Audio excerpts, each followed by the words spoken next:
అన్నా మళ్ళీ ఎన్నికలు వచ్చాయి. 5 సంవత్సరాలు అయిపోయింది. మీరు ఓట్లేసి మళ్ళీ ఎన్నికల టైం వచ్చింది. అవునా? ఎంత ఇస్తారట?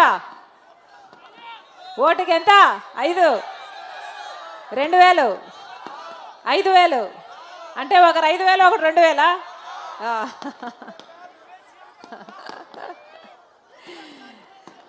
అన్నా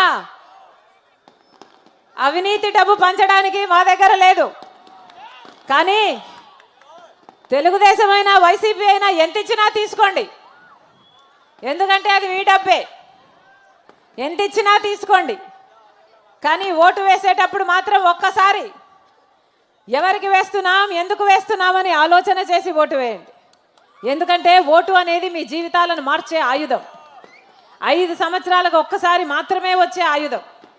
మీ జీవితమే కాదు, మీ బిడ్డల జీవితాన్ని, వాళ్ళ భవిష్యత్తును నిర్ణయించేది మీ ఓటు. కాబట్టి ఒక్కసారి ఆలోచన చేసి ఓటు వేయండి. మన రాష్ట్రం ఏర్పడి 10 సంవత్సరాలు అయిపోయింది. 10 సంవత్సరాలలో మొదటి 5 సంవత్సరాలు చంద్రబాబు గారు ముఖ్యమంత్రిగా ఉన్నారు. ఇప్పుడు 5 సంవత్సరాలు జగన్మోహన్ రెడ్డి గారు ముఖ్యమంత్రిగా ఉన్నారు. మన రాష్ట్రం ఏర్పడి 10 సంవత్సరాలు అయిందే. 10 సంవత్సరాలలో కనీసం పట్టుమని 10 కొత్త పరిశ్రమలైనా వచ్చాయా మన రాష్ట్రానికి? అభివృద్ధి జరిగిందా? బిడ్డలకు ఉద్యోగాలు వచ్చాయా?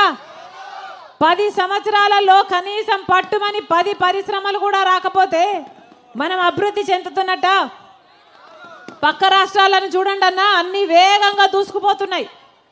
మరి మనం ఏం చేస్తున్నాం? ఎక్కడ వేసిన గొంగలు అక్కడే ఉంది. 10 సంవత్సరాల క్రితం ఎక్కడుందో మన జీవితాలలో ఏ మార్పు లేదు, ఏ అభివృద్ధి లేదు. మరి టీడీపీకైనా వైసీపీకైనా ఎందుకు ఓట్లేయాలో ఒకసారి ఆలోచన చేయండి. అన్న 10 సంవత్సరాల క్రితం మన రాష్ట్రానికి ప్రత్యేక హోదా రావాల్సింది. ప్రత్యేక హోదా వస్తే ఒక్కొక్క నియోజకవర్గానికి 50 నుంచి 100 కొత్త పరిశ్రమలు వస్తాయి. అంటే ఎంత అభివృద్ధి జరుగుతుంది, ఎన్ని ఉద్యోగాలు వస్తాయి. 10 సంవత్సరాలు అయింది మనకు ప్రత్యేక హోదా రాక. బీజేపీ పార్టీ 10 సంవత్సరాల క్రితం మనకు ప్రత్యేక హోదా ఇస్తామని చెప్తే అందరము నమ్మేం. 10 సంవత్సరాల నుంచి బీజేపీ పార్టీ మనల్ని మోసం చేస్తూనే ఉంది.